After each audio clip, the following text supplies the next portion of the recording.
What's going on, everybody? Welcome to another episode of the Everything Paranormal Show, hosted by Josh Morris and Stacy Talich. Stacy's good to see you tonight. It's good seeing you too. Um, so I'm going to have a confession to everybody. Listen, if I sound a little tired, I'm tired. Okay, so I'm doing my best to bring you as much energy as I can. I have one of these Starbucks. I mean, maybe I shouldn't give them a shout out. I have one of these like premium coffee energy drink things. So we're going to try to get through this. Right. We're going to try to get through this show with as much enthusiasm. I mean, because I really do love this, and I love you guys in chat. I love all of our viewers. So we're gonna have some fun because Stacey and I talked a bit before the show, and we wanted to really get into sort of an alternate way of thinking of paranormal. And as we talked about, hey Terry Lynn, she said hi boys. Hey Terry Lynn. So we wanted to really focus this episode on a different viewpoint of the paranormal. Sometimes you got to step back and take a different view of something, just for the heck of it. I mean, you can stay firm in your beliefs, but it's just fun to step back and take some alternate viewpoints and discuss those. So one thing I really wanted to start getting into that we want to talk about is alternate timelines. I know sometimes people might say, well, is this paranormal? Well, I mean, it could be. We're going to discuss some of that. And, possibly like, are we the ghosts? So we're going to start talking about alternate timelines, alternate realities, alternate paranormal realms. Who knows? Maybe some things that we don't normally talk about, or even things that I may not truly believe in. But again, different perspectives, different viewpoints. Stacey, what do you want to add on the alternate viewpoint perspective? We're going to definitely dive into it in a second here. Yeah, well, I mean, the concept of what they call the Mandela Effect. There are whole YouTube channels dedicated to trying to prove the Mandela Effect by, tweaking people's memories of things that they knew that just were common knowledge that aren't really there. They never actually existed, showing that maybe some of us somewhere along the way hopped from one timeline or one universe to another. And, things like the concept where, everybody understands that when Darth Vader went at Luke Skywalker in Empire, it was, Luke, I'm your father. And then you go back and watch it and it's not there. And we're not talking like the Lucas remake stuff.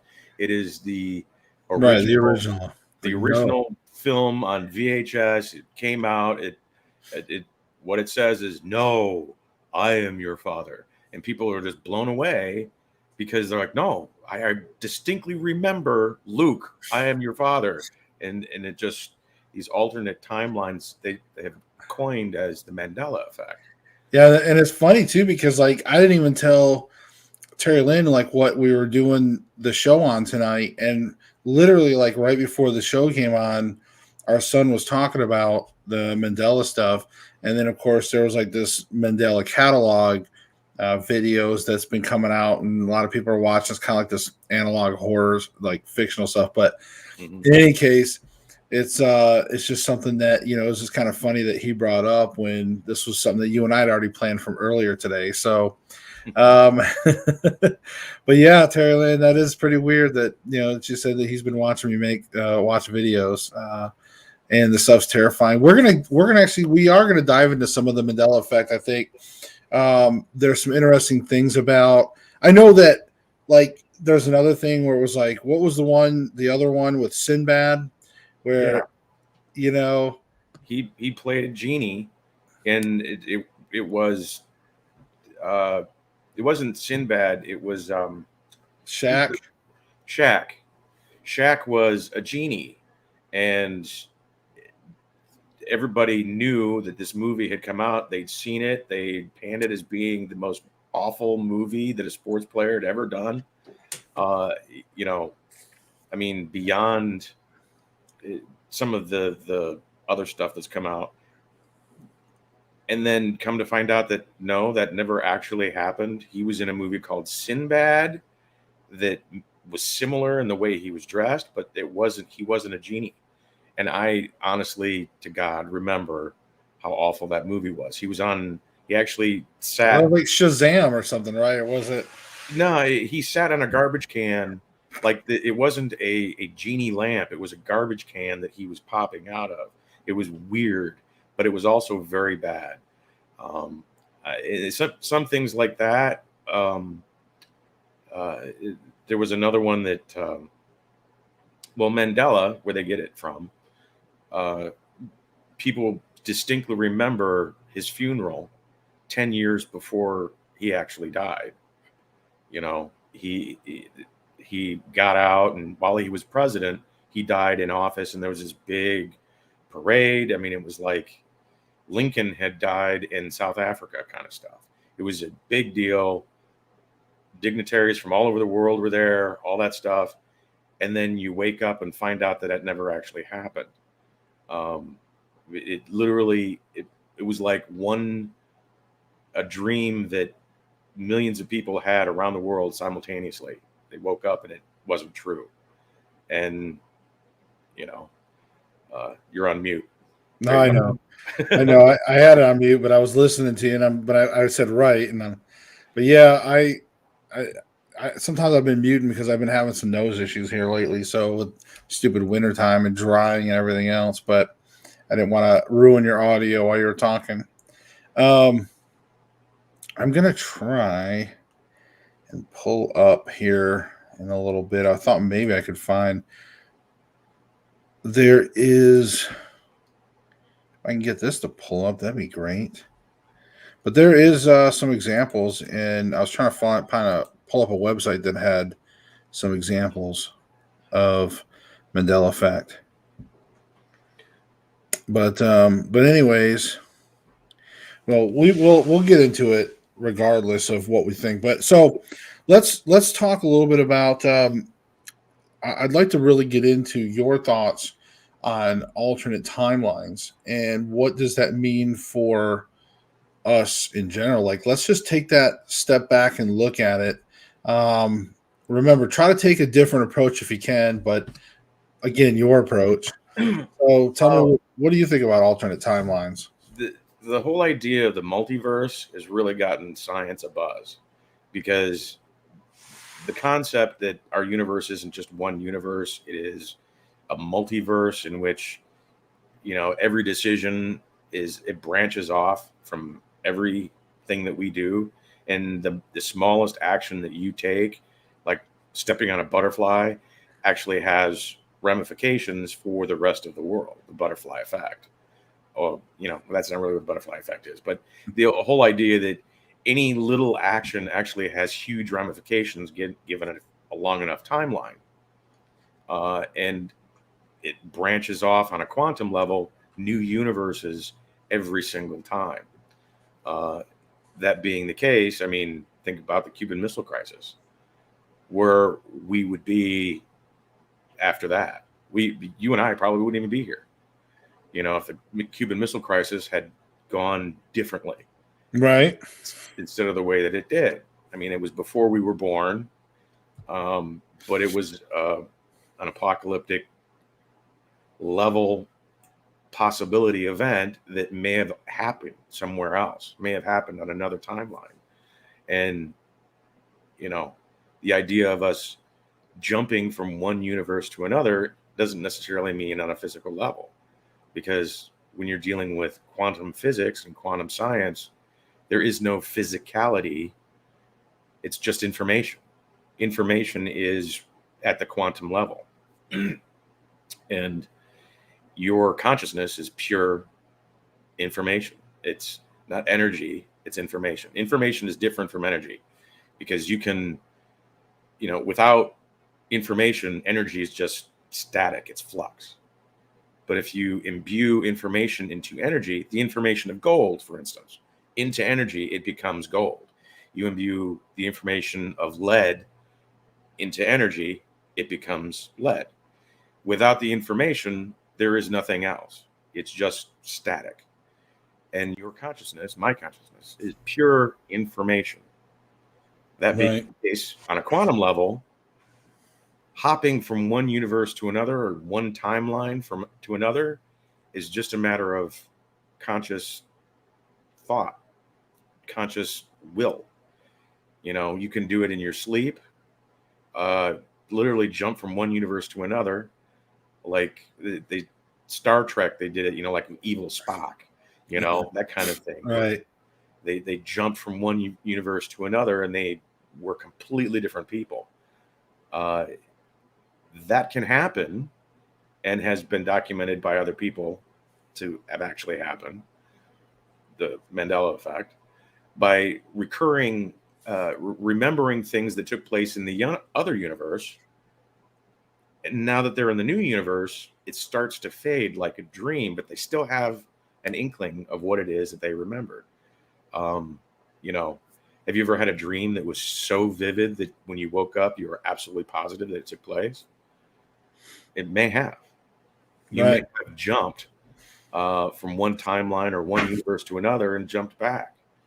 It's one of these things. Your consciousness, being pure information, is not limited by what we perceive here. It is in contact with everything, literally at the subatomic level, from one end of the universe to the other, including your other self in another universe and another timeline. Right. I mean, if you want to talk about fitting like a perfect glove, you're not going to get any better than you someplace else. Right. So, I mean, I've always, like, when I kind of get in my deep thinking modes and start really viewing that type of stuff, I think for me, I always feel like time is constant and it never is changing. Like, you cannot speed up time, slow down time, stop time. I feel like time is that aging period. Time will always move forward. Like, if there was just a thick stack of timelines, mhm. of all these timelines, and there was just a perfect line down the middle, right? That's time, and these timelines are going by, but time always is there. Time was always the one true thing that's always the same no matter what. So in other words, to me, time travel isn't possible in this timeline anymore. However, I think that timeline would be jumping between these alternate realities to where there's another reality out there at this exact time, the one present time. All timelines are on the same present time. I feel like there's another timeline out there that, say, the Industrial Revolution hasn't happened yet. You Mhm. know, there was a 100-year delay in something, or 1,000-year delay in some evolution, or the meteor missed the Earth, or the dinosaurs were still running around, or whatever. I feel like there's moments in these different time skews that create different versions of reality, or the alternate timelines. But I think we're all in that same time. The only way to time travel is to go to another time in which maybe I'm younger, because the entire timeline in that reality is off by 5 years or 10 years or whatever. That's how I think uh, time travel would be possible. I don't Mhm. think it's possible to possibly go back in our exact timeline. That's just me. That's just what I was thinking about, and how I feel that time seems to work. We just continuously seem to age. That's the one thing we can't seem to change, is time itself. But I do think that there is those realities we can jump to. What do you think about that theory? Well, my experience has only been on the consciousness level. Being able to time travel, uh, it- backwards and forwards is as easy as, I mean, you really can't even tell which direction you've gone because it all feels like the present. No matter where you're at in the timeline, it always feels like the present. You don't feel like, oh, I think I've gone back 200 years. It doesn't feel like that. It feels like what's happening right now is the same. Time doesn't feel really any different. I'm talking about in a remote viewing process. You have no parallax on where you're at in time when you remote view something in time, whether it be the past or the future. It all, again, feels the same. And that's the quantum level that I'm talking about. It's all just information that exists on this universal database that we all share. Um, Time being, I mean, the definition of time really is gravity. Gravity is time, time is gravity. The same measurements they use in order to determine the strength of gravity also applies to the formula in which time spins or how fast time moves, the perception of time. Satellites in space, they move at a particular rate around the world, around the planet, and that also based on their gravitational, uh, a logarithm and the math in order to do that orbit also configures into the clock and how it measures time as it moves around the planet. It's different. The clock on satellites are different than the clocks on Earth, and it has to work that way, or else GPS doesn't work right. Because our clocks are different on Earth than they are in space. In order for them to sync up correctly, they have to match time-wise, and Right. the time dilation in space is different than the time on Earth. So, I mean, and that's all based on gravity. And as black holes are the same way. The more intense the gravity you get, the slower time gets, but only from the perspective of people who are observing you in the black hole. For you, time feels the same. It doesn't change. But thousands of years can go by where it looks like you just froze in time and you're not doing anything. Right. And you're falling into a black hole. It's the time dilation with the gravity. Yeah, and it's possible. Like I said, I'm willing to look at some different things. I just personally feel like there is still one true master time that it just goes by. Period. There's a certain aging process. There's just all life seems to be on this continual one time. But I do feel like yes, there's many different ways and trips and things like that. There's a lot of different paths, alternate timelines, um, in different dimensions. So that's just me. I want to do say, Urban Ghost Hunters. Hey, he popped in chat. He said hi, and he was glad to make a live. So I'm glad to see that you have your internet working at least. Urban, we got to get you back on the show, man. We need to get you on the show again. Um, but yes, I definitely love the idea of alternate timelines. Now, so let me kind of tie this into this next little segue that I wanted to talk about, which is like ghosts. Clearly we all tend to have this perception of our soul, our spirit and soul. Sometimes whether it's from your religion beliefs, whether it's from just your own theory, whatever it is, there's still a lot of people that believe in some type of afterlife, with the spirit and the soul, and I believe that. But let's look at some alternate things. So let's look at if the ghosts that we're experiencing, what if those are faint echoes or that little bit of crossover from alternate timelines, where we're getting a little bit of bleed through, if you say. Mhm. When we talk about the veil that is between life and death, what if that's really more like a veil between timelines, right? Between that skew, right? And sometimes people say, well, Josh, how is that possible to have so much of life and physicality all lining up under the same space, the same area? Well, again, don't think in terms of physical matter, but think in frequencies and vibrations and all that fun stuff, like even a little bit of magic, right? Think about it, because so you're driving down the car, right? But think about when you're changing the radio stations, right? You can go from one experience, a whole world of sound and music and notes and filling your car and bass and just amazingness, right? And then you just change the channel, just that little bit of frequency, boop, and you got a whole new experience. Mhm. You're not hearing the other channel and, blah, blah, blah. You've got a whole new set of music and a whole nother world. So that's why I try to get people to think of when they think of maybe that alternate reality is just remember that little blip, that change in frequency could be a whole new world. So, and then there is those frequencies that are so close that sometimes you do get a little bit of bleed through. So I just wonder, what if some of these spirits are just maybe echoes of, you know, from other dimensions and things like that? I mean, what do you think, Stacey?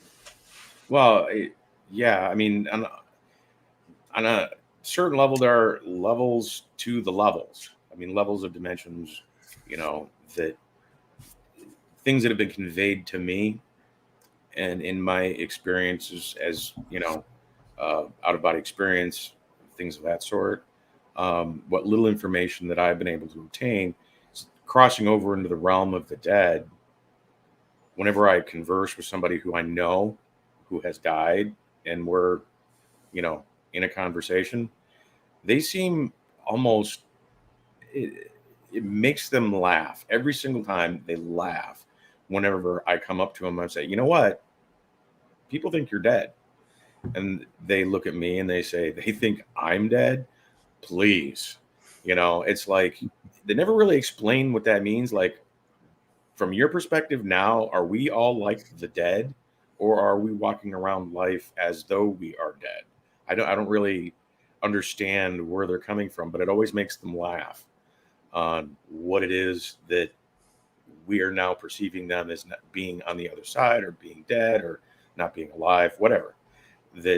That's somehow our problem, not theirs. Right. So, So like, moving away from, say, that, because that makes sense. And like I said, I'm trying to look at alternate ways of thinking, but based on experience, it's hard to get past it sometimes because, like you said, it's not like we're just hearing voices of people chattering about everyday life and you're just hearing some bleed over from another dimension. I mean, it's cool in theory, um, but let's shift that and say that what if again when you pass away again you go to this newer dimension or this other ethereal plane, so to speak, and we're sort of that sub level, and we're almost like ghosts to them yeah, in that that's kind sense. of where I'm going Um, with it. It's like, right. when we're born, are we actually dying on the other side? And then this is the afterlife for them on the other side, and we're the actual dead ones, and they're the live ones. I mean, which one is actually taking place here? Because from our perspective, everybody around us is alive, and you know, but what's going on? Lost you. No, I'm here. I just had Okay. to dip off for a second. Uh, But yeah, just keep going. If that ever happens, I'm here. So if I go down, trust me, the stream will go down. So, well, that's um, what I was wondering. If I'm standing here staring at myself and the stream's dead, I don't know. But right. No, uh, no.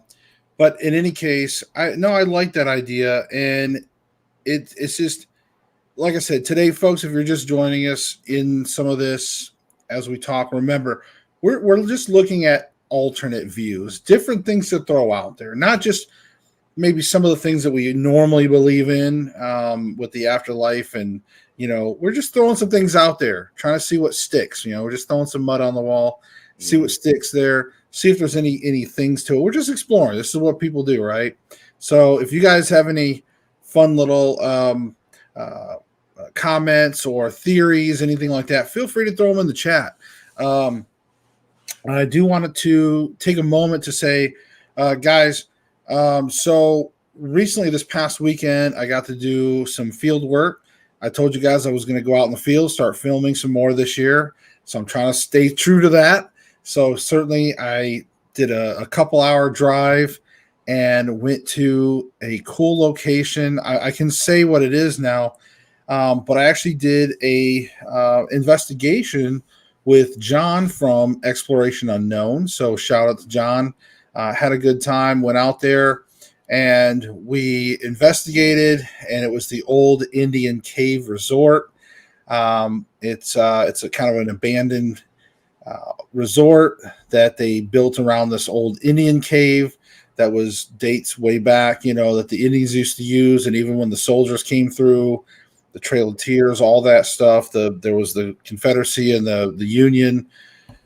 All that stuff was in that area, and it was really interesting. It was really cool. I don't want to spoil anything though, as far as the videos themselves of what we captured. But I will say this, and this is definitely going to be. I'm gonna give you one cool little hint, and it's going to be probably in the thumbnail. Is we uncovered a murder. Wow. So, yeah, pretty cool. I'm excited. You guys will have to watch that when it comes out. So I'm excited. I'm going to try to finish up the editing tonight and have it out to you guys. I've got most of it edited. I've just got to go in, just tidy everything up and get it, final rendered and get it posted to YouTube. So it's pretty cool.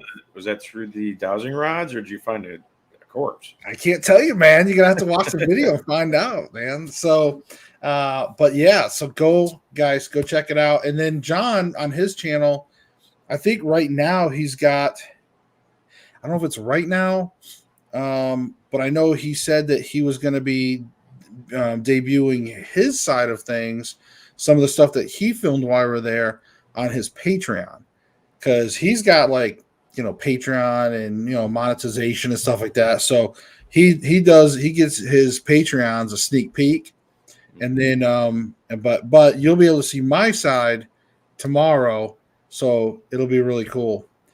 So anyway, I just want to take a little moment to talk about that. I was pretty excited. It's pretty cool. I love being back out in the field and doing some fun stuff again. And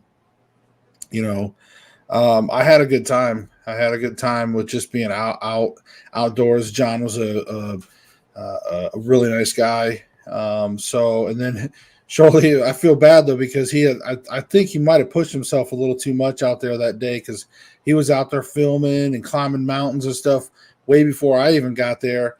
And then by the time we got done, we went to dinner and everything else. I come home like the next day or so, he was like, text me, he's like, "Hey man, just giving you a heads up, like my wife and I got the flu or something." So, so I didn't know. I was like, well, I'm feeling all right. And luckily I had sanitized my hands and all that stuff whenever I was out there, and after dinner and stuff, sanitize my hands. I didn't want to bring anything home to the family. So but he's been feeling better. So, but let's see here. Urban Ghost says, "Josh, that's a wonderful theory.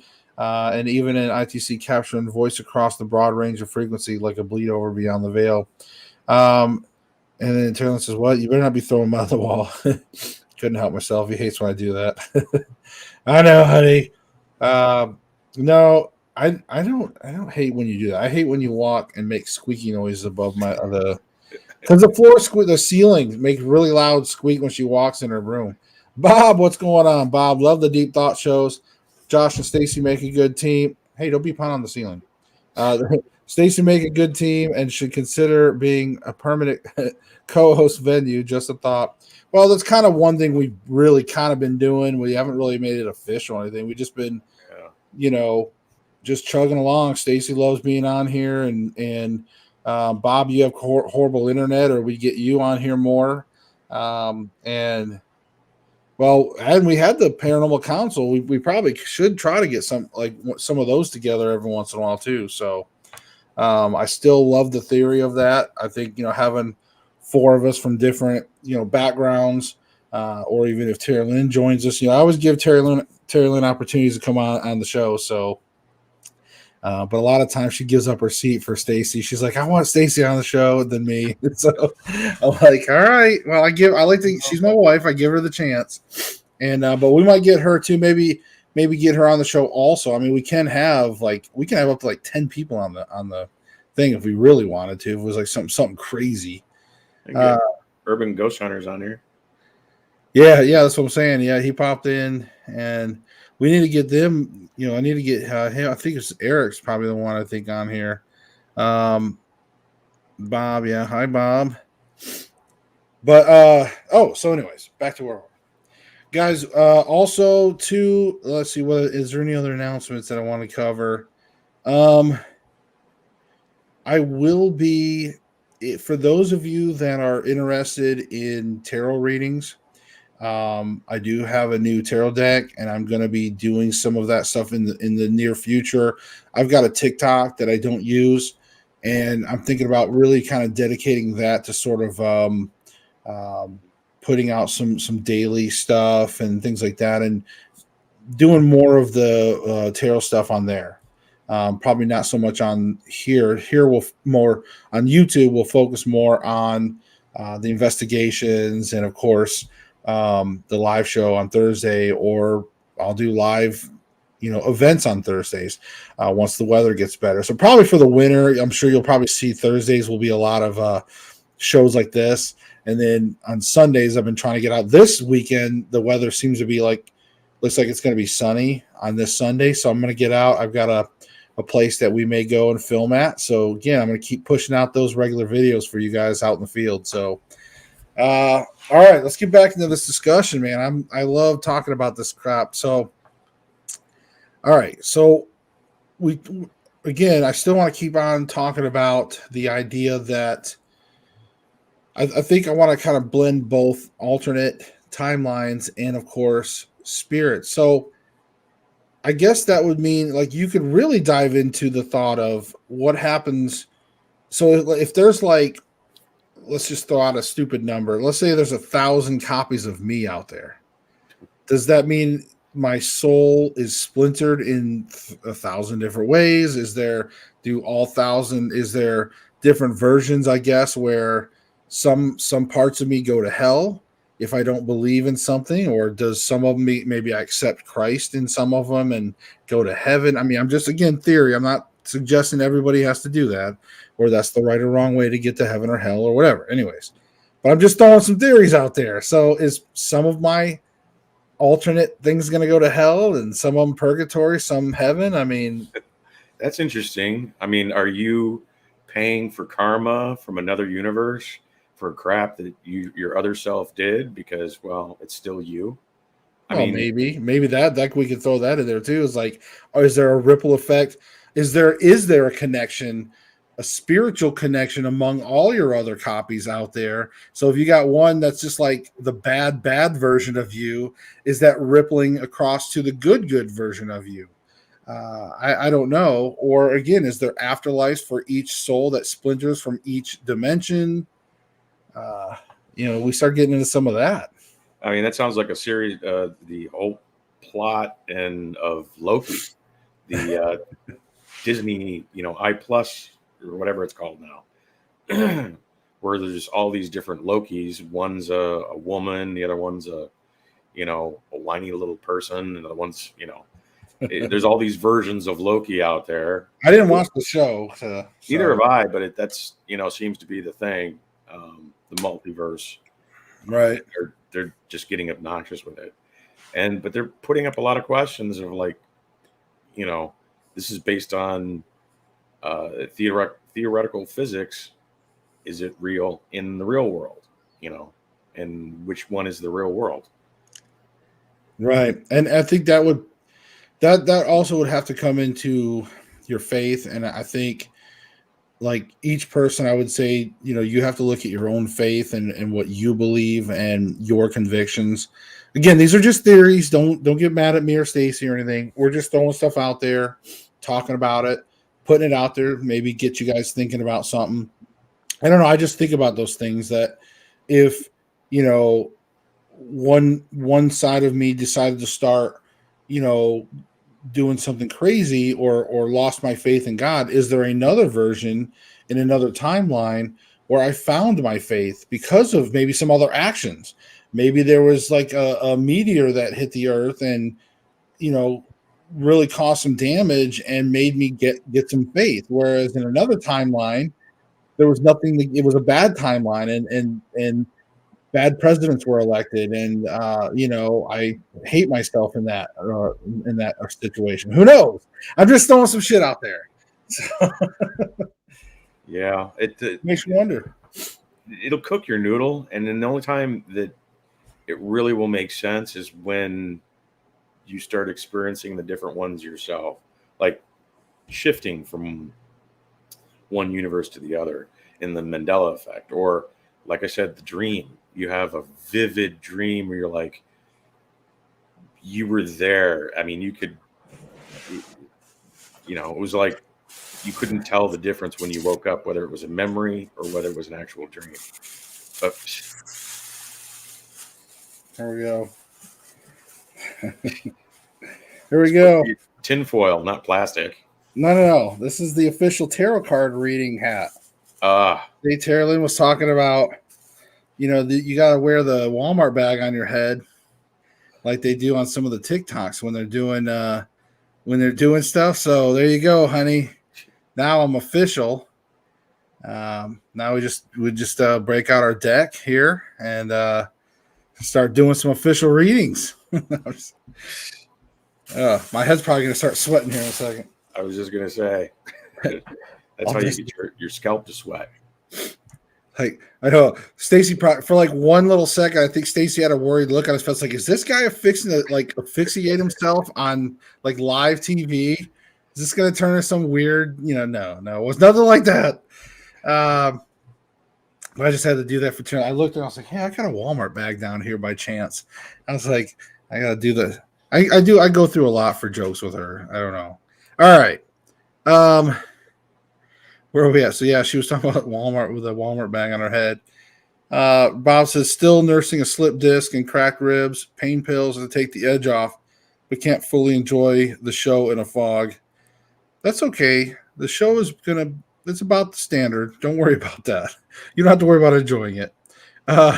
Urban ghost hunters, when we look at time, shouldn't we actually look at a broader sense, like that there is beginning and an end with no physicality to time, being that time is simply a measurement of space made up by man? Well, I don't necessarily think that time, when I say time, I don't mean like 5 minutes or a minute or whatever measurement that we have given it. I just mean that there's just a moment where everything ages. There is a forward movement in life that just is a constant. That's how I define this one single present moment in time as we are moving forward constantly. It's constantly, we're moving into the future constantly, right? And we're always in the present, but we're always moving into the future. But it's that one constant line where everything is still aging one little step. And that rate of aging, that rate of movement in life, that is what I consider time. Not necessarily what man measures it, although we have it down to where we kind of do it based on solar rotations and all that, and the sky and the earth, and then we got to throw in some leap years and some shit in there. We got to do some shit up, change it up how we want. Some people do some calendars, Julian calendars, this calendar, whatever. Who cares? But life was just going to keep moving forward, period. And so that's how I view life or time. Well, I mean, our perception of time, and we do have a perception. It's that people like to say that we have just 5 senses. It's not true. We have several. I think there's like 12, and none of them have to do with ESP. The senses that we have a sense of time. We have a sense of space. We have a sense of our own bodily dimensions. We have a sense of facial expressions and features, where you can read somebody's thoughts just by microaggressions that happen in someone else's face. There's a lot of different senses that we have that we've developed over our evolution that are very important to our existence, one of which is time. And people who have head injuries sometimes will actually lose that ability. They lose the perspective of time, and it really messes everything up. Your biorhythms, being able to know when it's time to go to sleep, when it's time to eat, when it's time to do anything. To them, time doesn't really exist. It's all happening simultaneously, and they're very confused people, because that is essentially how we move through life, is as our biorhythm and our sense of time, which is different than what we have created with our watches and calendars and things of that sort. Um, you can, in high levels of concentration, you can lose your sense of time because your brain is being focused on whatever problem you're working on. Taking the SATs, for instance, if you're taking a really, math intense or a high concentration test, you will lose that sense of time. 3 minutes will feel like it went by, and when actually 45 minutes went by. It's you know something that's in us too. It's not just um, machines that we've created that help us measure it. So Yeah, and there's that same sense of time when you read my book on Amazon, My Paranormal: A Guide to the Spirit Realms. Go get it. It's on in my Amazon, and that sense of time, you can start reading it, and I swear to God, it feels like 3 minutes, but it really 2 hours have gone by, and you're like, holy crap, this was such a good read.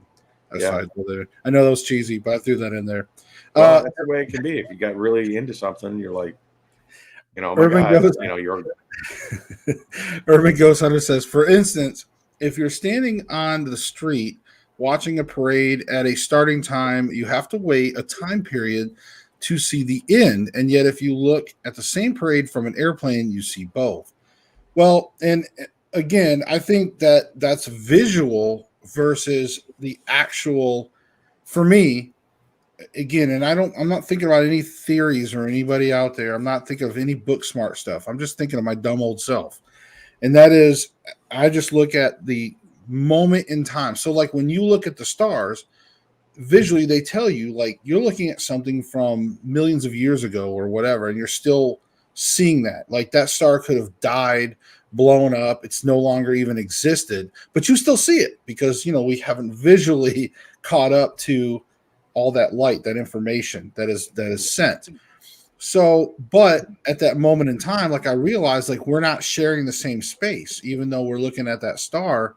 I still feel like we're still all on that same moment of time. It's just that, again, visually, yes, I do agree. Visually, you can look and see things differently. Information comes to you differently. If you're in a plane, yes, you can see a much larger picture. Whereas if you're on the ground, it will take you a lot longer to see the end of something or get to the end of something versus being able to see the stars. Like I can look up and see, a big section of the universe, but getting there takes time or all that. So visually is different than experiencing the actual timeline of aging things aging and moving forward through time. So that's my take. Stacey, you want to add anything on that?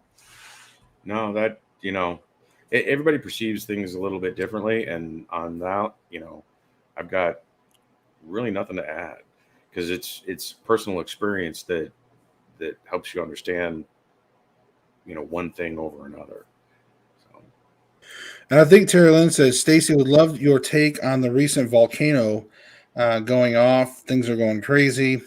Um, she said, thought of you when it happened with the events happening. well, I had an inkling, not personally, over the last 2 weeks. I My students have that on the basic course for remote viewing. The last session, or the last target that I have them do, is a uh, disaster that hits the U.S. mainland. That's the cue, and that's what they're supposed to target. What disaster is going to hit the U.S. mainland? And it can be man-made or natural. And for the last 2 weeks, students have been, you know, going off on the whole idea of tsunami with, volcano or nuclear explosion, something that is literally that big and that powerful, blowing up in the ocean, causing tsunami, people running around, going crazy, some people burning to death. These are things that my students are coming back with. Nothing was specific to that volcano other than those descriptors. And,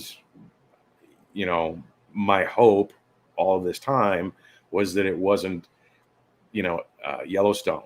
It wasn't Mount St. Helen. It wasn't Hawaii, something like that level. Or even on the East Coast where you have that one volcano that could basically break off half the island and cause a massive tsunami on the East Coast, where your property would be beachfront property at that point. That kind of event was possible, but those are the things that my students were feeding me. And I knew that it only takes 3 weeks tops from that kind of thing that my students are giving me before I start seeing it in the real world. And, I tell them keep a weather eye, because there's a lot of students that are coming back with the same information, which means that there's something big happening. And that's when, the volcano blew off, and I was like, oh, phew, it wasn't worse. Worst case scenario didn't happen. Great. A 2-foot tsunami is not a big deal. So. Yeah. I mean, and, I also try to look at, we live on a living, breathing planet, so to speak. We're just little teeny ants to this massive things that the things like this have been happening on the earth for, just eons, right? And so, of course, when you have an underground nuclear bomb basically go off like that, it's definitely gonna to cause some panic and things like that. I think, in all honesty, Terry Lynn, what's more terrifying is all the other signs that are going on in the breakdown of society. I think that's more scarier than a volcano or earthquake and things like that, because to me, those are still natural signs. And this is something that I want to point out to people too, is a lot of times you hear people constantly talking about global warming and things like that, these weird weather seasons we've had. But at the same time, it's like every time I turn around and we're in winter and they're like, oh, it's so warm for this time of year and it's crazy, this and that. But at the same time, it's like, a lot of times you don't hear them say another record high, another record high. There's so many times you're like, it was warmer. Actually, it was 5 degrees hotter in 1938 or something like that. You know what I mean? Mm-hmm. So that just tells me that no, this is not, we're not, if we were setting everyday record highs or everyday things were new, then that would tell me, okay, there's something now on that chart where we're getting above average temperatures or record highs. And to me, that would say maybe there's something going on with global warming and all this other stuff. So that stuff doesn't mean, to me, global warming. And I'm not saying that pollution and all the things that man are creating are I'm not saying that it's not bad or anything. Trust me, I know that we always want to look at trying to keep our earth as best as we can. Mm-hmm. I'm just saying I think that they're playing it up a lot more half the time for political reasons to keep that fear. We could probably open a whole can of worms of how and why they're trying to manipulate society and all this stuff. There's a lot of things, but I'm just saying in general, the natural disasters I wouldn't stress about as much. That's just Earth. That's just Mother Earth, in my opinion, doing its thing, and in this case, creating and terraforming new land and or new seafloor or whatever, Well, there are cycles and there are super cycles. I mean, the Mayan calendar, their most accurate form of measuring time, it had cycles and super cycles. And the super cycles are huge amounts of time in between, being 400 years. And if you go back and if you notice that whenever people talk about climate change, they only go back like 100 years at most. Most of the time it's, 50 years or 80 years. Well, what happened 400 years ago? We were still technically in the ice age. They actually call it the mini ice age 400 years ago. Chinese empires collapsed. Governments all around the world collapsed because of hunger. You had the Black Plague. All of these things going on when the earth got really cold and things started dying off and people couldn't feed themselves anymore. Guess what's happening now? The same thing. 2 years in a row. I mean, not a lot of time, but 2 years in a row, we've had crop failures around the world, not just in the United States, not just, in Europe, in China, in South America, in Australia, all around the world, crop failures have been taking place. And this year, we're going to have a 40% globally reduction in food just because we haven't been able to grow it. And China has been hoarding it, more than anybody. They got 60% of the world's food reserves in silos all around their country because they know the super cycles. Chinese history is longer than US history. And they remember when hunger and famine come around and they're preparing for it. Well, they've been buying up farmland in America. China. Bill Gates is buying up farmland. Why in the hell is this, tech nerd buying up all this farmland? It's not because he wants to suddenly be, Farmer Joe. It's because that's what's going to be worth something. All the. I think he's trying to do a hostile takeover. He is. I think he's trying to get to that 51% of he owns 51% of the country. So he's going to be like, hey, I own a majority of the country now. So therefore I am the majority holder. Well, as Stalin said, you control the food, you control the people. And that's what Bill Gates is buying up, is all the food. So now Terry Lynn said she did say, like, that's terrifying, Stacey. She said, time for you to move from Louisiana. You're too close to the coast. I've actually been looking at real estate in Bristol. Well, yeah, you got family up here. I do. He's I think he's moved in already. He was supposed to, but he got a big ass house up in Bristol. No, Stacey, I meant us. Oh, I was talking about my brother-in-law, but you're there too. But I see you. I see. Did you change your name? I see you. She's like, I see you. You don't see me. So, all right. So I see. I could don't see me. I could don't. I could don't me. I don't know. I was trying to come up with something better. Yeah. But I see you. It's good to see you again. And now she said, I saw a vid of a missile going into the volcano. Maybe it's fake or maybe not. I don't know. I haven't seen that video. That's what students, whenever you do remote viewing, you're 80% accurate and 20% imagination, or what we call analytical overlay, or AOL. And you don't know where it's at. And sometimes people associate big explosions with nuclear bombs. And there's nothing you can do to separate the two other than get more people to verify one way or the other. And, some people have it, some people don't. And it's like, analyzing it is a little bit of a thing. But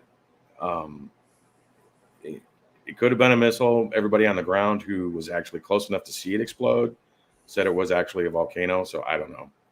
Right. I mean, I don't feel like I have any reason to doubt that part of it yet. I mean, the conspiratorial side of me that likes some conspiracy theories I always like to dive into some stuff like that. Like, hey, maybe it was something like that. But at the same time, it's like usually there is some whistleblowers on something of that scale, like certain seismologists and things that were like, hey, according to these particular waves, this was more of a bomb versus a volcano. Like they can tell based on the seismic activity, the types of different eruptions or explosions Well, they can track the stuff because if it goes ICBM, it goes into low Earth orbit before it comes back down. So they can see it from the launch all the way through the arc. However, where it may have actually come in information-wise was 48 hours before the volcano, North Korea was actually testing its ICBMs. And they weren't telling anyone that they were doing it. California actually had to bring down, the FAA called a grounding of everything that was in the air in California for, I think it was 20 minutes, because this thing was launched. They saw it launched. They didn't know where it was going, and they assumed, just from a military standpoint, that it was going to California. Right. So they grounded everything immediately, and then it plopped into the ocean off in the ocean of Sea of Japan, and then they lifted it back up again. But Now, I think one of these days we should do an episode on sort of that ancient technology of why some of these things exist in the world that we can't seem to even replicate with today's modern technology, but yet we had achieved some of these things thousands of years ago. So I think, I want to get into some of that on another episode, because I think that kind of stuff's fun. And some of what we're talking about almost for some reason remind me a little bit about, I think when Bob said, so I see, well, let me kind of catch up here. So whoever I think that's probably a Russian person. Hi. And then ICU says, yes, you probably don't see me energetically. Many people don't. That's kind of the point. Not everyone has that kind of sight. Bob says it only takes about 2 generations after a worldwide catastrophe for everything with technology we now enjoy will quickly become myth, and we will need eons to relearn how to replicate it. Yeah, I mean, I can see that what he's talking about. well, when you're talking about forbidden archaeology, I mean, some of that stuff is really fascinating because it throws other scientists for a tizzy because they're married to their own theory on what took place when and on the timeline that they have created. And this goes even on theologians. What happened in the Bible and when stuff, like the Exodus, the Ark of the Covenant, all these things are all a skewed timeline according to theologians as opposed to archaeologists. And you come across a geodode that has a spark plug in it, and scientists lose their minds because they don't. It's physically impossible for that to be there, given the timeline that we know things. Because it takes 200 million years to make a geodode, and Right. you have a spark plug that's in the middle of it, means it was there first, and the geodode formed around it. What happened 200 million years ago, where there was an alien at a space crash, and they popped their spark plugs, put in new ones. Who knows? Right. You got the London hammer. It's the same kind of thing. They found a hammer embedded in rock in London, Texas, that they believe is somewhere between 70 and 100 million years old. That the wooden hammer or the handle on the hammer was turning to stone. It was becoming petrified. So, from a dating standpoint, it was at least tens of millions of years old. And it's a hammer that was made with the same kind of steel that we use today, not iron, not copper, not some primitive tribe that was making arrowheads out of stone. Right. Now, one of the things that I'm going to pull this up for you guys because I want to use this as a little bit of example of why I want to get into some of this for another show. I don't want to get too deep into this, but this is one of my favorite examples, I think, because so many times we see these discoveries that are unearthed. We see all of these things that are unearthed. And then a lot of times people say, well, yeah, I mean, okay, that's pretty cool. That maybe is a little early for its time. But what if I told you that, this? What if I told you that something that there was a analog computer that dates back almost 3,000 years? Mm-hmm. Okay. And people will be like, what? There's no way. Like, that's way too long to, and especially way before they were doing anything with gears. Mm-hmm. Right. So I want to show you guys. This is something Stacy probably already knows what this is. So let me pull this up here. Oh, yeah, I got to share it. Hold on. Here we go. So right here, this is the oldest relic that this comes again a few hundred years BC. Okay, guys, they were not making this type of stuff. So you might say, well, Josh, what if that's just like a cross? What if you're just reading into this? No, what you have to understand, there's more to this box. They have scanned it digitally, like 3D scanned it, like was it like an MRI or something? They scan this thing, they've reproduced it with computers, they've like re-engineered it. And it literally is a analog computer to track orbits. Again, astronomy. So how cool is that, right? And so I'll show you guys a little bit here, so you can even see. Let me see if I can pull this up, so you can even see here a little bit of this. No, that's not really it. Hold on. But you can see here where they did some of the gearing. This was the when they redid the 3D. Trying to find it here for you guys.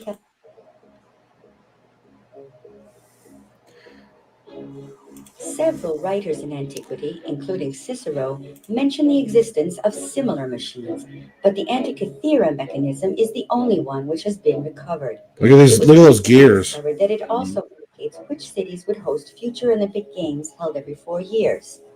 It is also believed to trace the path of certain planets, including Venus. Who invented this machine? For whom and for what purpose? We still have no answers to these questions, but research continues, constantly uncovering further mechanical and mathematical subtleties, adjusting our perception of the ancient world and its technology. So again, that's just a little bit of sample of what I thought would be, and then I've got, of course, some Mandela effects for us to dive into here in a second. We'll get into that, but I just wanted to kind of tease you guys a little bit. I thought it would be really cool to show you guys, like, to me, some of that stuff really fascinates me. Like with the pyramids, like I think the pyramids are fascinating. Don't get me wrong. Like if you literally can have a chance to walk through the pyramids and see them. I did some virtual tours of them, which when you really get a chance to virtually like see them in certain scale and see them up close and things like that, it really is impressive. It's impressive engineering. But even in my mind, I'm thinking whether it was giants that helped, whether it was slaves built on, whether we believe the cartoon of Moses. I'm just kidding. That was a joke. But no matter what, however you felt, I feel like it's plausible, right? There's like this plausibility. But when you take a device that has specific tooling and precise gears in a time when they weren't doing gears and things, we're talking BC. They're still running around with sandals on. Okay, Jesus running around with sandals on and robes and donkeys. And yes, there's some technology. I get it. There's some Bronze Age stuff. But we're talking about gears, very specific engineering that normally never took place for those type of things. To me, that is the fascinating things that I truly question where that technology actually came from. Well, the Mayans did that too. That they did it. Their years, their octoons were gears. They had circles inside of circles inside of circles, and each one had its own cycle on how fast it moved, and they would shift the entire thing, and it would move like clocks, gears in a clock. But it was, the date, and then someone would have the year, the decade, the millennium, and they would, as they turn these things based on the size of the dial, would determine what's actually going to take place in that year. It was a prophecy as well as a calendar. But right. It was done with gears. They did it carved it literally out of rock. It wasn't bronze. But right. But see, and even then, my mind still says that's more plausible. But when I see devices like that don't seem to fit the tooling and the crafting that could have taken place for that small amount of engineering, It's crazy to me. Like those things, those really impress me a lot. Again, I'm not trying to downplay any of that because I think all of those things that some of these civilizations did were amazing and that they figured out. And there truly is, there's some stuff that we still can't figure out how they did some of these things. They can try to explain it, like we've seen like them try to do this thing where like, well, if you have enough people and all this other crap, and it's like, shut up, man. Like some of this stuff is just stupid. Like you're stretching. Well, some of the stuff they did come up with, if you remember in the Bible, the three wise men, one was from Mesopotamia, one was from Magi, and one was from Saba. The three wise men or three kings, the village of Saba, and which is now in Iraq, they're the ones that invented what we understand as to be astrology. They invented the math that allowed them to chart the stars. Saba actually means point of light or star, which is where astrology literally came from. They plotted the heavens. Granted, the animals that they drew in the sky were different, but they were the same constellations. Leo and Aquarius and all that. They were just different animals. They actually had 13 focus, in there, and when different sizes, it wasn't 12 even constellations. There was 13, and they were ob-shaped.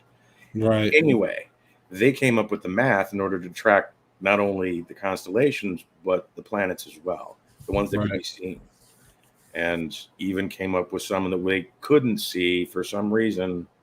They knew that there were 9 planets out there, and we could only see 7 of them. So where they got that information, I don't know, but how they dated everything, their legal documents were all dated not by a calendar, but by star or planet positions. If you look at Sanskrit, ancient Sanskrit, the date that's given for when that document was created was written in this star is at this point in the sky, this star is at this point in the sky. They actually used the stars in order to date documents. So a computer like this that actually did that for you without going outside and having to crook your neck and see what stuff going on, you could chart the stuff automatically with this kind of a machine, and makes things so much easier. It blows my mind. But I want to do a show on it. We're already getting into it. But guys, if you want to talk more about some ancient wonders and things like that, again, I know we're a paranormal channel, but I think a lot of this stuff leads to a lot of mystery and paranormal stuff. Because what is paranormal? It's above normal, right? So a lot of the stuff to me is mystery, and some of it we can get into, even ancient aliens, and there's huge beliefs in either hybrids or aliens, possibly both. Aliens that look like hybrids, who knows? There's lots of possibilities. I do want to get into some ancient stuff. We have a lot of time talking about modern. Every once in a while we talk on some ancient stuff. I really would like to dive into some of that on another episode. If you guys want to see that, definitely comment down below and let us know what you want us to talk about as well. Let me catch up on some comments real quick, and then we're going to get into we're going to talk a little bit about Mandela Effect again and what it kind of means to us. And let's see. So, Urban says, I think Stacy just answered, but I've always been fascinated by remote viewing and even the government's research and the practice. But I'm curious by the data what accuracy percentage is with the students. And before Stacy answers, he already knows. He knows the percentages, and he's going to tell you. But I'm going to catch up on the comments, and we're going to come back to that. Also, Urban says, I feel we've gained a lot less technology in the last than what we lost in the last 10,000 years. Okay, fair enough. And they found necklaces found in coal. Yes, gold outside of Chicago, actually, in a coal mine. They were digging along, and they found. They couldn't tell whether it was a necklace or a bracelet. It was only a few links, but it was gold linked chain embedded in coal. That coal is formed was formed before bacteria could eat wood. It was when trees would just die and fall on top of each other and wouldn't decompose. I mean, that's a long time ago. And there are man-made objects embedded in that. Hmm. I mean, what the hell?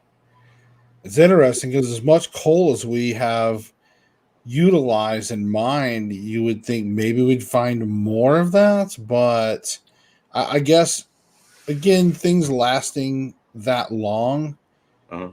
I'm sure things have to line up. And in this case, that lined up to where we could, maintain those links or whatever, those gold links for that amount of time. It's pretty crazy, but it also makes you wonder if dating. This has been a debate too. Is a lot of people say that the carbon dating is not as accurate as they like to say. That they sometimes will say, well, this dates back a million years, and they're like, no, man. And some people are saying like, no, it's only like a few thousand or something. It Or really certain, comes down to the environment. Because in a slow decay, when everything is a perfect world and nothing's going on, yeah, it decays at a certain rate. But you set a fire, a campfire, or a forest fire, and you just skewed by hundreds right. of thousands of years. The carbon dating. It just Right. Bob, and we're going to get back to the remote viewing. Don't worry, the percentage. And let's see and Bob says how much of what the secret sext and priests was explanations of how science we have yet to discover worked. We are just getting to understand how sound can make something weightless. mm-hmm. So how much of what the secret sex and priests were explanations of how science. We'll dive into that here in a second because we're going to come to that. And then ICU says astronaut aliens with spacesuits and glyphs, which again that's classic. The hieroglyphs there, and like when they show like the helmets, things like that. Again, interesting. But let's get back. So Stacy, we'll let you answer this now for Urban, where he talks about what's the data accuracy percentage with students. Well, depending on where they're at and their training, it can be anywhere from 50% to 80%. The getting through the analytical overlay, which is the imagination, getting past that and getting to the deep unconscious mind and letting it voice, because it's a very passive voice, whereas your consciousness is a very upfront voice. I mean, you remember Welcome Back, Kotter with Horseshack, where he's like, oh, oh, oh, oh, oh, oh, oh, that kind of thing. That's your id always trying to get in front of things. Your unconscious voice is actually quite passive, and listening to that can take a little bit of patience. But once you get there, the best you're going to get is 80%, which is why working with teams is a good thing. 2-3 people at a time targeting the same thing, you can get 100% accuracy by combining your data. But then everybody has the same format to follow, so there's no, well, to me, this is what it actually means. No. There's none of that. It is what's on the page is what's on the page, and that's what you put forth as your data. So yeah, I think even a good example of confirmation is like the time when I was doing the dowsing rods and you were doing was it the shells, right? Was it the shells? Yeah. So, Chumalungos. Right. So I think, and I think in that instance, everything that was said with the dowsing rods also were confirmed. Mm-hmm. So that's pretty wild to see two different types of complete different like divination type devices in a way. Seeing that, that the rod session, but then Stacy's sitting there, doing a process completely different and reading it as it is, and still everything lining up. I mean, I don't think we had one thing that was actually off that day. No, Um, it was, we were hitting 100%. And, both of them were tools for the dead, as opposed to dealing with higher level spirits, things of that kind. You were talking with spirits that you have a relationship directly. I was doing the same thing, and well, they gossip, they go back and forth. So the information is universal. right. And plus, I think too, I want people to understand that there's a difference between like the answers I confirmed and the answers he confirmed. But then also you got to remember there's an overall truth too, and that's where probably Stacy's really going to hit more of that 80%. Like even though the questions we asked, maybe they were confirmed 100%, but maybe we didn't always ask that 20% error rate question either. So Well, that day maybe we got 100% of the 80%, if that makes sense. yeah, the thing that was going through is that we don't have, when we're dealing with the dowsing rods or the shells, we're not using our conscious mind or our unconscious mind to do it. It is something that is just happening, and we are the conduit for that information. Right. Remote viewing, however, you are downloading that information into your brain, and your brain is currently occupied by you, and you trying to sort through what is you as opposed to what is the information is where a lot of the confusion comes in, where that 20% error rate is at. And you can't get away from it. At best, you're going to get 20% error rate. You just don't know where the error rate exists in the data. So I want to dive into Bob talking about the secret sex and priests. And when I say sex, I'm talking SECTS people, by the way, just to let you know. So like really almost like if you want to think about like secret societies or, that type of thing. So he's talking about how much of what these secret societies or whatnot and priests was explanation of how science and have yet to discover worked. I kind of interpret Bob's comment as,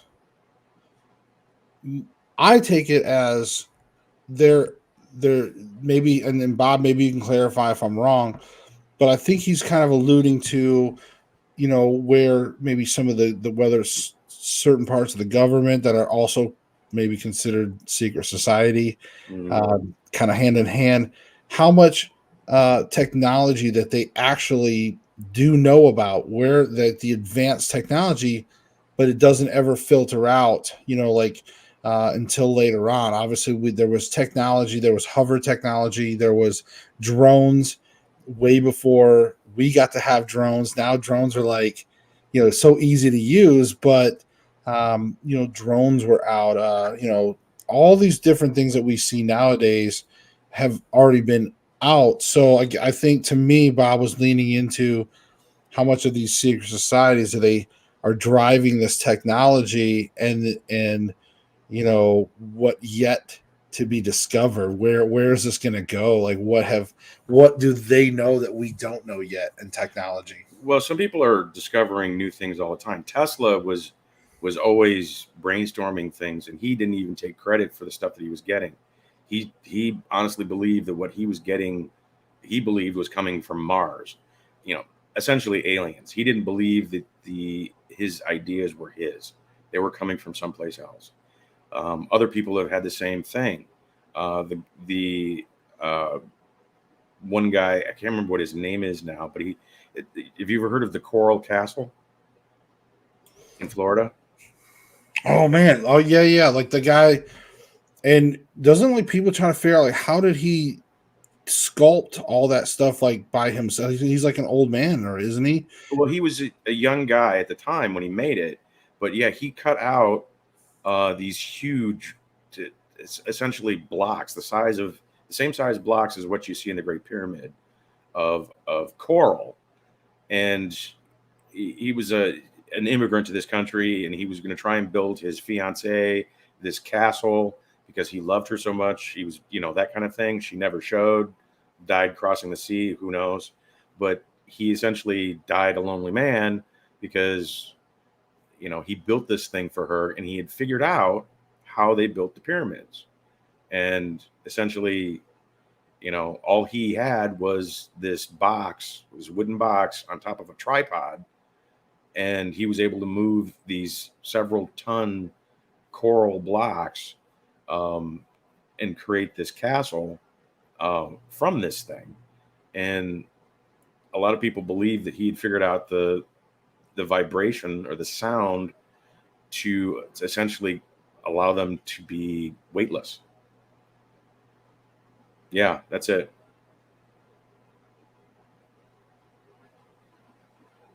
And at one point he decided he was going to move everything. He had bought a different property somewhere, and they brought in a big flatbed truck to move it all. And he told them to leave the thing and come back tomorrow, and it would be loaded up and they could take it away. And he did, all by himself. He loaded all this stuff up on a flatbed truck, and they hauled it from one place to another.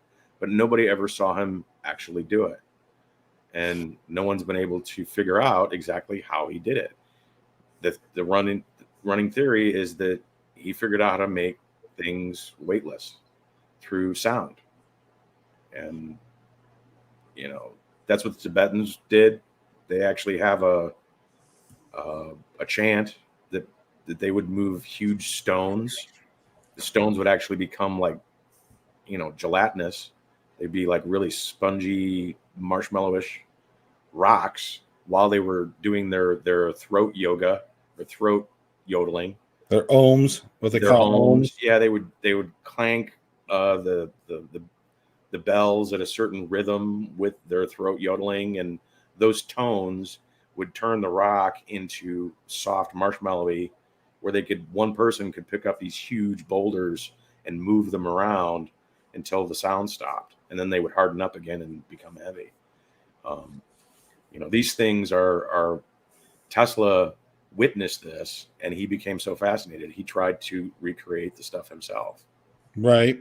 Now, looking objectively at somebody like Tesla, who believed he was receiving all these thoughts, and he invented wireless pretty much technology in that sense of the wireless electricity, all kind of, it's amazing the things that he's done. Where do you actually feel like he was receiving that information? Was it some form of clairvoyancy where he, It could be he figured out a way of remote viewing just naturally. Remote viewing does that.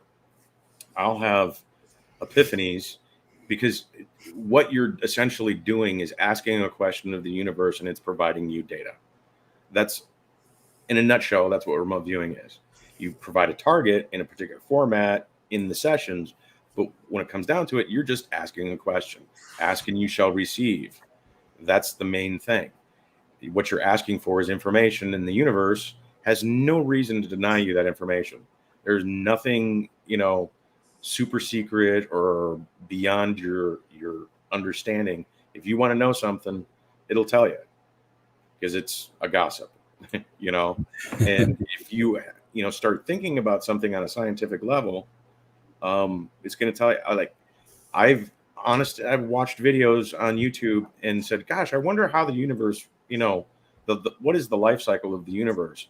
And what do you know? I get information that tells me what it is. And I have no way of verifying it because I'm not a scientist or a mathematician or anything. And I get this information. I'm like, that's really cool, but what do I do with it? You know? How can I interpret this? It's like, yeah, well, I mean, I get shown pictures. I get even like mathematical graphs, things of that sort. And I'm like, I'm not a mathematician. I don't understand it, but this is there.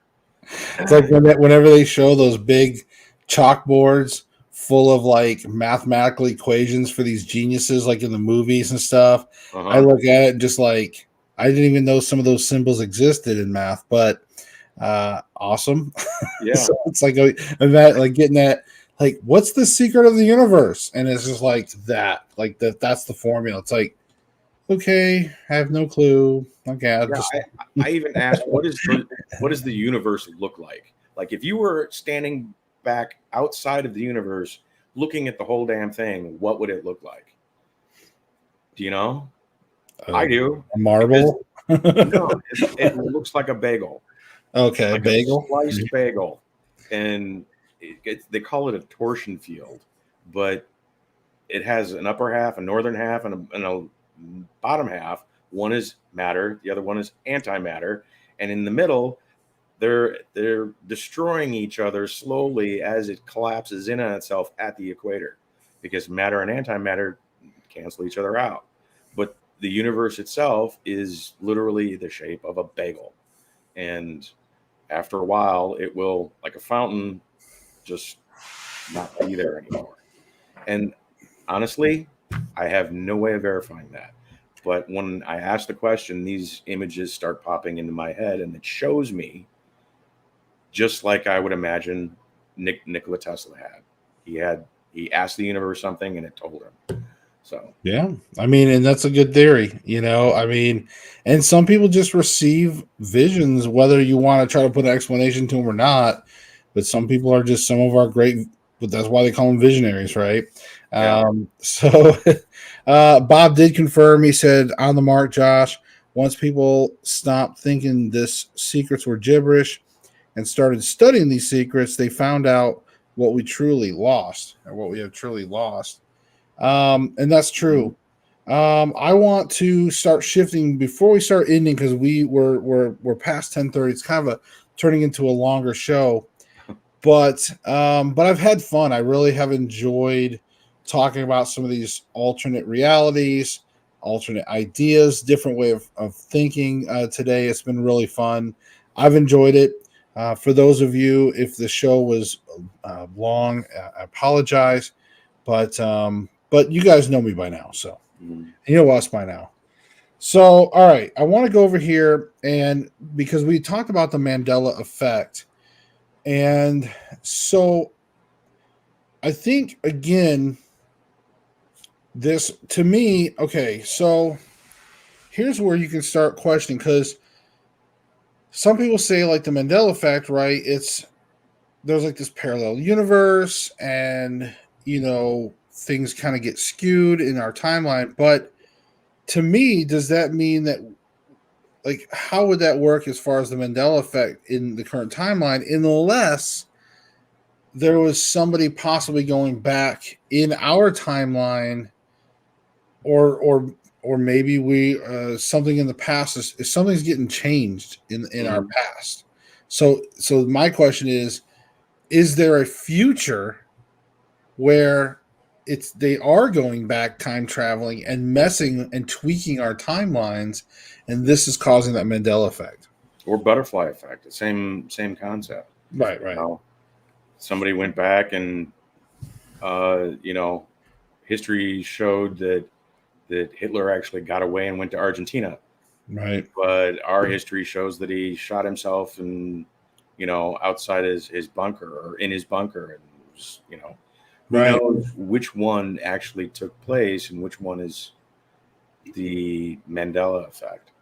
You Well, know, and you think about like some of these massive decisions, how how large they would have impacted possibly the timeline. Because think about something like Hiroshima. When we dropped a bomb, Mhm. right? I mean, look at how many people were killed, or how many people even that did survive in their lives were impacted by that. So imagine if we had decided not to drop a bomb like that on that scale, and because again, that's a yes or no. That's 50-50 shot of changing life, and that's the thing. They said somebody, president, Mhm. whoever, somebody at some point said they were influential enough, some department head, some warmonger, who knows, but somebody at some point made that choice to push to have that decision to drop a bomb on people, a Mhm. huge atomic bomb. And that, so think about all the lives of the people that were wiped out and the future lives, the future generations, how many amount of family tree would have continued, and out of that, how many thousands of those people, or hundreds of thousands, maybe even a million lives in the future, of people of that weren't killed. Mm-hmm. Now they had children, or they grew, and now we have 1,000 people that are on this earth, or a million people on this earth, let's just say, that would never have been here. And out of that million, what's the odds that maybe somebody in out of there affected something on a large scale, or went on to be a decision maker to push for a bomb to be dropped somewhere else? A Japanese person said, "Hey, we're going to push for a bomb to be dropped on America," or something. I mean, who knows the timelines that could have been completely different in the amount of people. And you brought up Hitler, so all of the amount of people that they killed, and when Germany was taking over Europe and stuff, the lives affected. Again, what if Hitler was stopped early on, or Mm-hmm. all these massive things that happened in our timelines? What if there's that flip side, and then the countless lives that would have stayed alive and gone on to have children and more lives, and again, that butterfly effect. Yeah, Hitler So, should have died several times throughout his life. He should have been killed or died at several points, and he ended up surviving just out of blind luck. oh And yeah, that being the case, I mean, any number of times things would have been completely different if he'd have just turned right instead of left. And you know, right. But how many times have we heard that? Not just about like that story, but about many things in general. uh, There's been so many mass scale events that could have gone and swayed a different way just from one or two little things, or sometimes a series of events. So it's pretty wild how we get to some of these places. So it really makes you wonder about these alternate realities and where we would be. I'm sure that in some of the development of mankind, when we've had some massive things that have altered how we perceive things or do things, what would our landscape look like nowadays mhm. if you had things that were changed even a couple thousand years ago in mankind?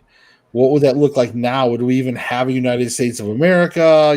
Who would be here on this land? I mean, there's the possibilities are just mind numbing. And who knows? There may be a time when we learn how to physically find these alternate timelines and physically be able to project us into there, which would be, like, to me, like time travel, alternate timeline travel. That's it's pretty wild. But Well, they so did it. They did it in It's a Wonderful Life, so it's got to right, be real somewhere. You right. know. Uh, so I want to I want to touch on this because I think the Mandela effect is pretty wild. Because again, to me, I think that do you feel in your heart? Do you feel the Mandela effect is real, or do you feel like it really is something that maybe culture, pop culture, things like that, has, like when you brought up the example of Luke Skywalker, your Star Wars and Empire Strikes Back, when Vader said, "Luke, I'm your father," when in actuality he said, "No, I am your father." Was that just pop culture when people were quoting it in TV shows and movies throughout the next couple of decades, through a couple of generations, as even Bob talked about, a few generations to change things?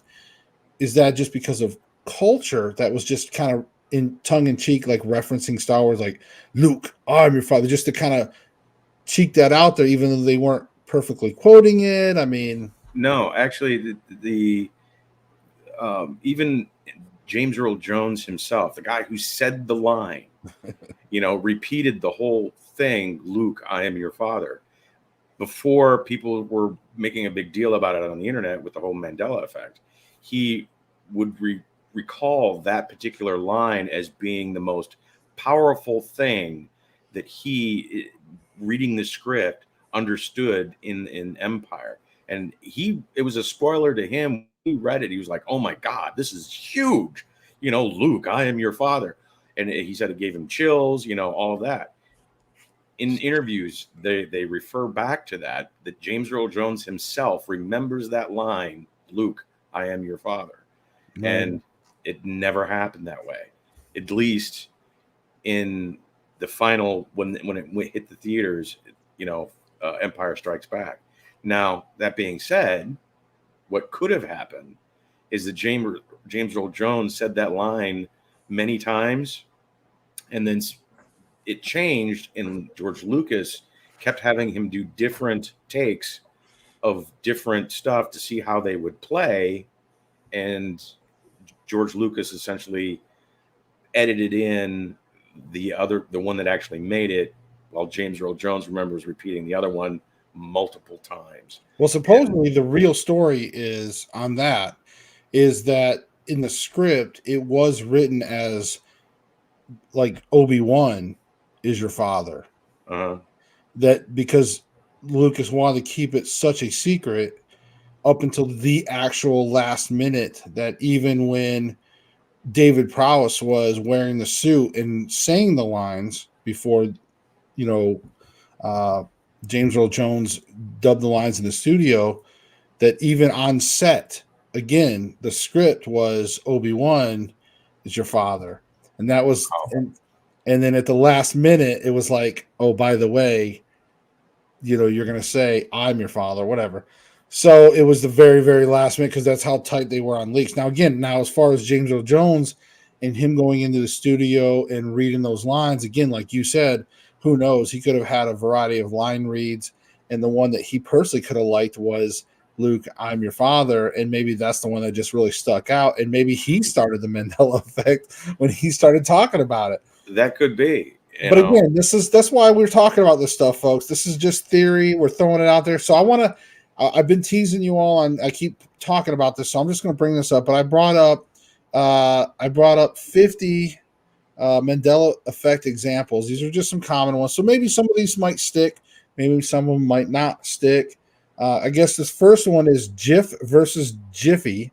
It says, even though the name of your peanut butter doesn't quite matter, you're biting down a delightful P&J. Some people swear that the peanut butter was actually named Jiffy and not just Jif. Speculators think that people might be getting Jiffy confused with competing brand Skippy. So that's interesting. I'm not going to read all of these. We're just going to kind of go through Oscar Mayer versus Oscar Mayer. Okay, so if you notice, there's a spelling difference. We have Meyer with an A versus the E. And of course, there used to be a song. My baloney has a first name. It's Oscar. Again, but a lot of people have trouble. And it's Meyer is spelled with an E instead of an A. So it's Meyer, not Mayer. So it's M-E. See, I remember it M-A-Y-E-R. Mayer. I don't know. See, that's the thing. So maybe some of these are going to resonate with you. The famous HBO show isn't Sex in the City. The correct name is Sex and the City. But they swore. I'm not like, I don't watch that show, but I always thought it was Sex in the City. I didn't realize either one. I wouldn't be able to tell the difference. They're, Yeah, I just always thought it was the Sex in the City. I didn't realize that either. So that one. And then Of the World, of course, at the end of the We Are the Champions. A lot of people swear that he says Of the World. But now we always point it out because it doesn't end. We always say he always ends with because we are the champions. Yeah. And of course, my wife and I always point out that he should have said Of the World. But I remember Of the World too. The Monopoly Man doesn't have a monocle.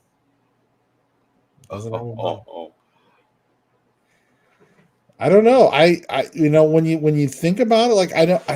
Now that I think about it, it's like, did I ever think of him with a monocle? And I think the mustache and the monocle. Apparently, he doesn't. See, he never has. So, Pikachu's tail. Again, I don't know. I'm not now. My wife, she had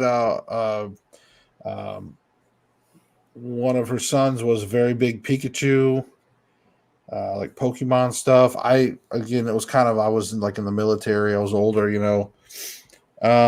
but they he had a lightning, black lightning on his tail. That's what his Pikachu was. Yeah, I don't know. I drew Pikachu one time for somebody, and it was just a yellow lightning bolt. So I don't know if that's before or after the effect. Clearly after, apparently. Leonardo DiCaprio's Oscar wins. I'm not sure about that. Says He got one for Titanic, though, didn't he? says many people believed he had won for Titanic and What's Eating Gilbert Grape, but apparently his first Oscar was The Revenant. I don't really keep up with the Oscars, so I would have assumed. I think that the Titanic mostly went, whatever awards they got was just because it was such a large scale movie. So a lot of it was special effects, and a lot of things went to James Cameron, I think, on that. And there's your Darth Vader. Darth Vader doesn't say, "Luke, I am your father." So, that made it. And here we go. The Sinbad genie movie doesn't exist. I distinctly remember that he was sitting on a garbage can with not just a garbage can, but the garbage lid would hover, and he was just sitting Indian style with his arms folded, in a really cheesy genie outfit, Right. gold See, outfit. it says that people are getting it confused with Kazam. I said Shazam, but getting it filmed with Kazam that starred Shaq. See, because remember earlier you confused and said Shaq. So you did the classic Mandela Effect confusion. Yeah, But Sinbad, but this is where people thought that they pictured, because I can picture Sinbad. He's clearly different than Shaq. yeah. And I know who Sinbad is. I used to think he was funny, and Everybody did. yeah, like up until maybe Jingle All the Way with Arnold Schwarzenegger. I think that was about the downfall of his career, maybe. But no, Sinbad. But it does seem like I can picture him in a genie outfit, and it is crazy to me that there's. I'm wondering if he did something, like if he did, whether it was a comedy sketch or something at somewhere that maybe he just either forgot about. Maybe there's nothing circulating around the internet. I don't know, but I wonder if that caused the confusion of him dressed up like that. But then again, he wore those parachute pants. I mean, he almost did kind of dress similar to what we would almost consider as a genie. Yeah, well, I mean, I would get him confused, honestly, between Sinbad and MC Hammer. You Right. know, Right. those pants. Hammer time. All right. So the Ford logo apparently has a do you remember the curly wave at the end of the F in the Ford logo? If you don't, chances you aren't alone. However, in reality, their little flare has been part of the original logo since the 1990s. So I guess they're talking about the little F middle part there. Mhm. There's a little curly Q versus not. Life isn't always a box of chocolates. Forrest Gump might have been one of Tom Hanks' most memorable roles with one of the most remembered lines. It seems like the majority of his film buffs remember Forrest Gump saying his mom was always said, "Life is like a box of chocolates." It turns out that he actually said life was like a box of chocolates. Huh. Life was like a box of chocolates. Mom always said life is like a box of chocolates. But life was like a box of chocolates. Huh. I didn't really think about that one. It's interesting. I never paid it that close attention. MASH viewers remember the death of one of the main level characters, Colonel Walter Radar O'Reilly, portrayed as actor Gary Berghoff. However, the character remained alive and well until his send off episode in season 8 of the series. I'm trying to remember. I don't remember Radar dying, but I used to watch MASH, but it's been a while, so I'm probably just forgetting that anyways. Yeah, I don't remember. It's a long time. So JFK's car assassination, even if you're too young to remember, you've probably seen the footage. There's a common misremembering that there were only 4 passengers in the car. The truth is, the total number of the passengers in the car were 6. What? Yeah. There was 6 people in that car? Yeah. God, I'm trying to picture the Zapruder film. I just Wow, that's crazy. I thought it was just Jackie and JFK in the back, and I thought it was there was two secret agents in the front and passenger seat.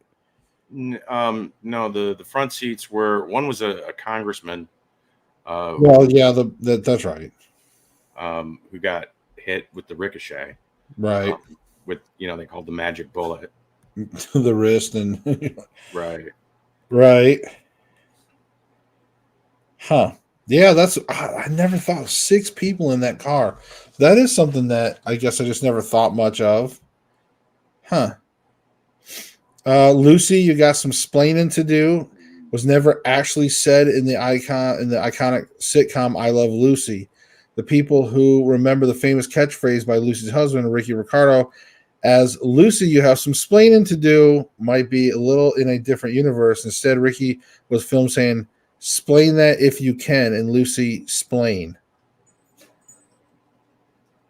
Yeah, I never paid that close attention. Well, I know what they're talking about. You have some splaining to do. It's like it's kind of a famous saying, Uh-huh. Yeah. Cruella's last name.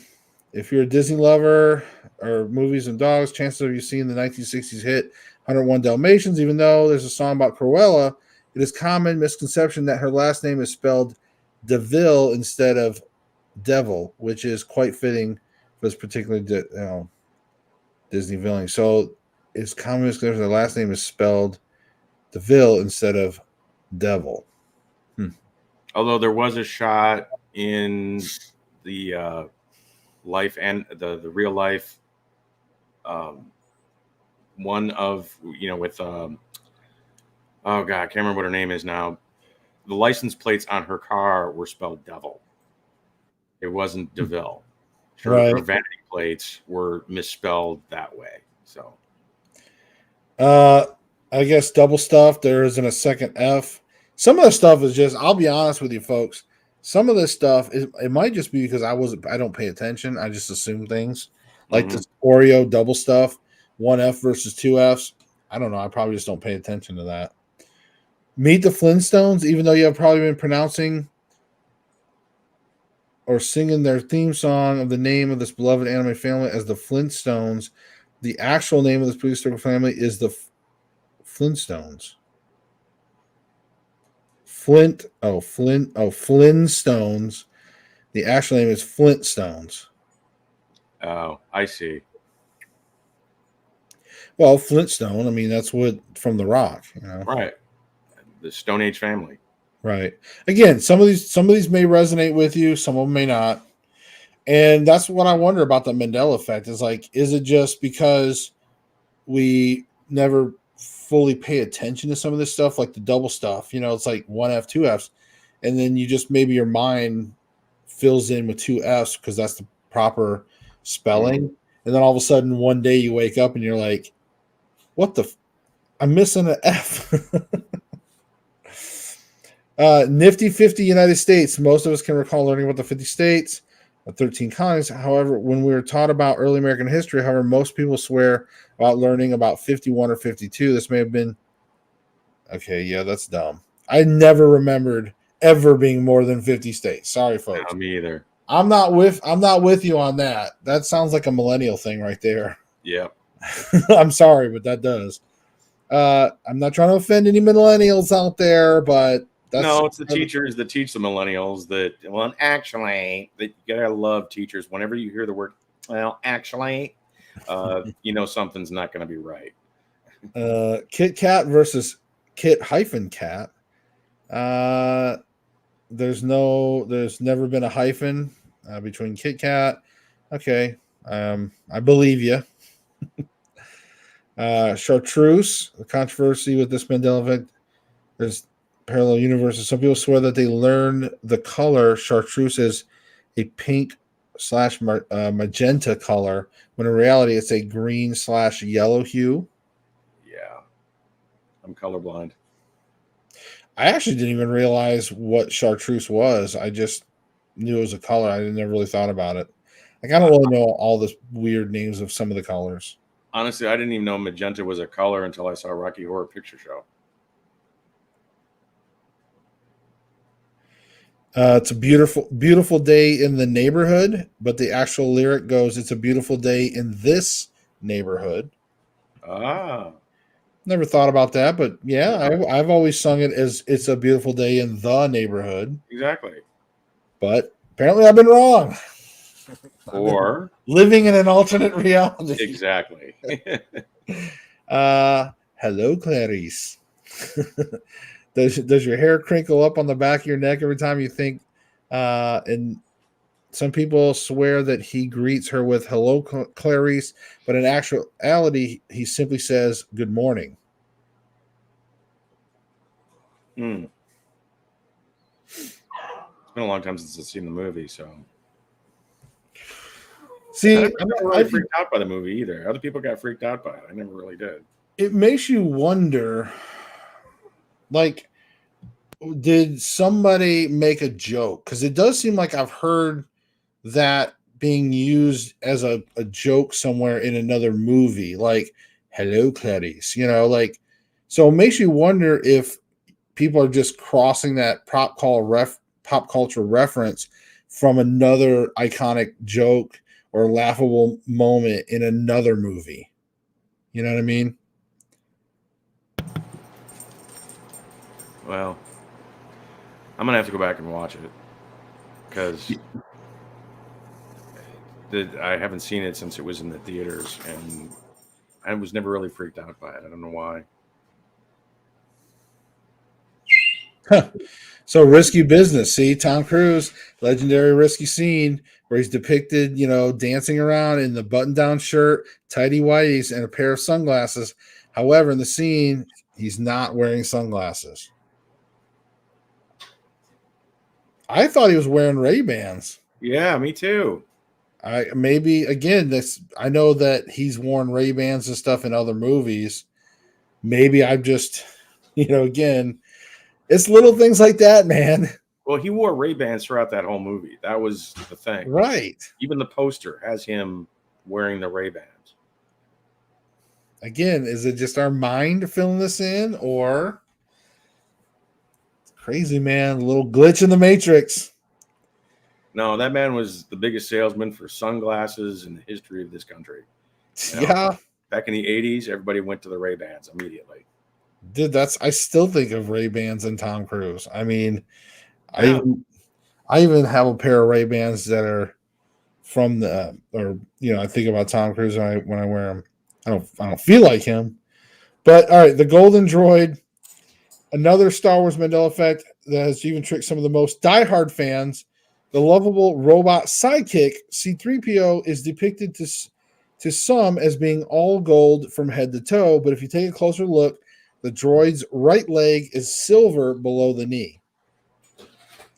So, well, the toy, the little action figure, was pure gold, solid gold.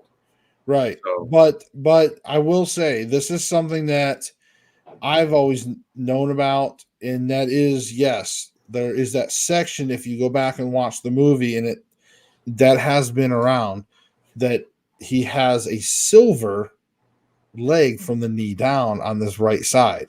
But it's you know, it's not like it's completely obvious.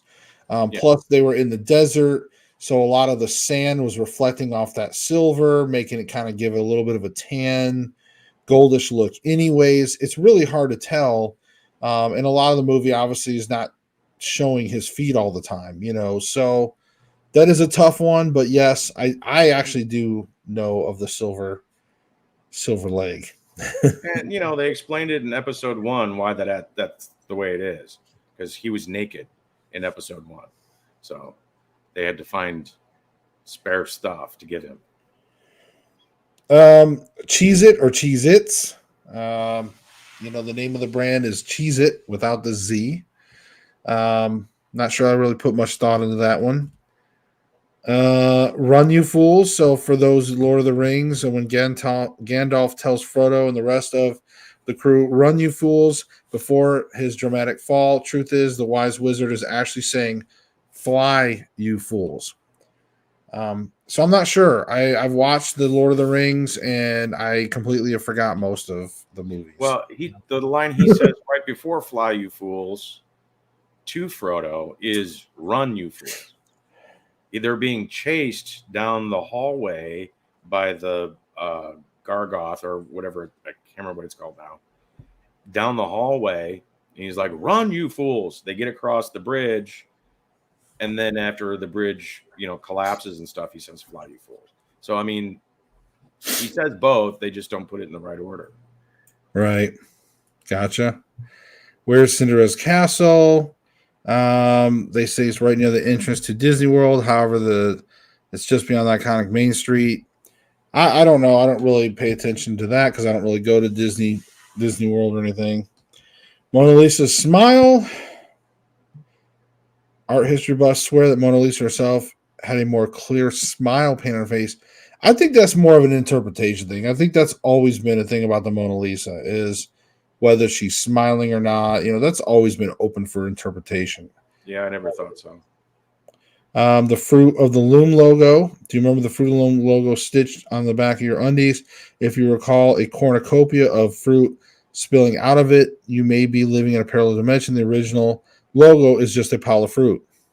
Yeah, the horn of plenty. That's what they had. It was a Fruit Loops with a horn of plenty falling out on this. What the hell? And Fruit Loops versus Fruit Loops. Many people remember it being spelled fruit, Fruit, Fruit Loops, but it's always been spelled Froot, Fruit Loops. Again, I think that could be one that your mind is just not paying attention to the funny spelling, like the Oreo double stuff. Abe Vigoda, starring in films like Godfather, Fish. Actor Abe Vigoda passed away in 2016, but there have been multiple reports of his death from different sources in the decades prior to passing. And I've noticed that too with different actors. I just always wonder if that's just a rumor when people, because I've had that happen multiple times where it's like I'll hear about an actor that passed away and I'm like, I thought they already passed away like 10 years ago or something. You know what I mean? Like, I don't know if it's just because they retire or they're just not visible to the public. And we just kind of maybe naturally thought they may have passed away or something. I don't know, but I do notice that with actors because it's something very visual, something very pop culture. And if you notice, I think a majority of these things are pop culture related. I don't think we really have had a lot of things in here just with your everyday life stuff. This just seems to be a lot with, name brand stuff. So, well, it's the same with like Larry Flint. I thought he died years ago. It turns out he just died last year. Right. I thought the man was dead for a decade now, and apparently he just died. So, on my birthday, nonetheless. So, some people like Patrick Swayze, they said that they remember him beating cancer. However, I don't remember that. Actually, for me, Patrick Swayze's death was quick. I remember learning that he was battling with the pancreatic cancer, and then all of a sudden they were like, "Yeah, he's dead." I'm like, "Wow!" Like, I had learned about it. They had talked about it in the media. Then, like, he had passed away quickly from the time I learned about it. So, well, he did beat it first. He had throat cancer. Smoking was giving him jaw, because he chewed too. He had jaw and throat cancer that he beat, but literally like that same year after he beat that cancer, it came back and was his pancreas. So yeah, and he was still filming while he was beating the throat cancer.